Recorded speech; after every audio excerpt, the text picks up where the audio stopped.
Voilà, un émulateur Game Boy Advance, un émulateur Mega Drive, un émulateur NES, un émulateur PS1 que moi je n'ai pas utilisé parce que ça m'intéresse pas, mais a priori s'il y est c'est que ça doit marcher à peu près correctement. Un émulateur Nintendo 64 qui marche pas mal, qui marche même bien. Voilà, et l'émulateur donc Neo Geo, enfin arcade Neo Geo qui marche bien.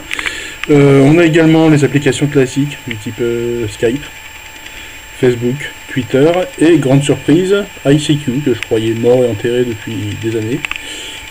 Voilà, alors vu que j'ai plus mon compte ICQ, j'ai pas essayé de me connecter, je pense que ça, enfin, je doute que ça marche. On a ici un petit browser pour naviguer dans les différents fichiers. Hein. On télécharge les ROM directement sur internet et on lance les différents fichiers. Au niveau de la fluidité, je vous ai montré un petit peu Cadillac et Dinosaur, ça, vous avez vu que ça marche bien. Ça marche également bien pour les jeux GBA. Voilà, par exemple, là c'est ce que j'ai installé. On a Advansoir, on a tout ça. On va lancer un petit peu Advansoir. Vous voyez, c'est très très simple. On arrive ici sur la configuration de la langue. Voilà,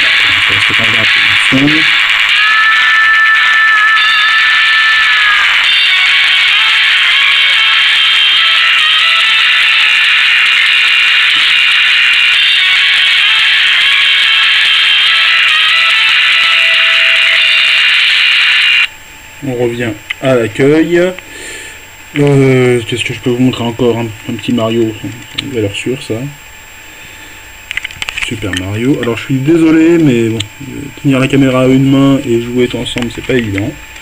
Donc là on est sur Mario premier du nom. Il faut faire start, j'imagine. Voilà. Donc on arrive sur le Mario.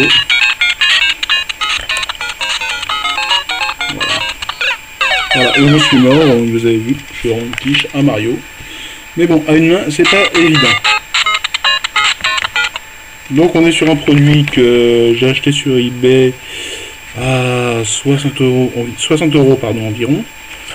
C'est fluide, il n'y a pas à tortiller, c'est fluide. On a la possibilité, oui c'est intéressant, ça a la possibilité de basculer l'affichage en HDMI sur une télé ou un écran. Ça peut éventuellement être intéressant. Encore que c'est discutable. Le Wi-Fi bien sûr, que là j'ai désactivé pour pas bouffer la batterie. Sachant qu'en termes d'autonomie, le constructeur indique 3 heures d'autonomie. Moi de ce que j'ai vu, c'est 3 heures, entre 2h30 et 3 heures, sans problème. J'ai jamais réussi au cours de mes sessions à aller au bout de la batterie. Hein. Donc non, ça marche bien. Ça marche bien. Niveau taille, on est à peu près sur la taille d'une PSP de première génération. Le design aussi d'ailleurs. Seule différence selon moi de taille, c'est le cas de le dire, c'est le poids. On est vraiment sur un poids plume. Voilà. Je ne l'ai pas pesé, mais comparé à une PSP, ça fait bien un bon 150 grammes de moins. Ici, le port HDMI, le port micro SD, le port USB pour connecter au PC et recharger, ainsi que le jack qui va bien, les boutons de volume plus et moins, les gâchettes. Non, globalement ça marche bien. Pour le prix en tout cas c'est tout à fait correct. Seul gros défaut, c'est ça. Voilà. Ce bon dieu de stick style PSP qui tourne dans le vide, que moi du coup j'utilise jamais, je préfère la croix directionnelle qui est beaucoup plus efficace. Voilà, j'espère que ça vous aura intéressé un petit peu, et puis n'hésitez pas à commenter. Merci.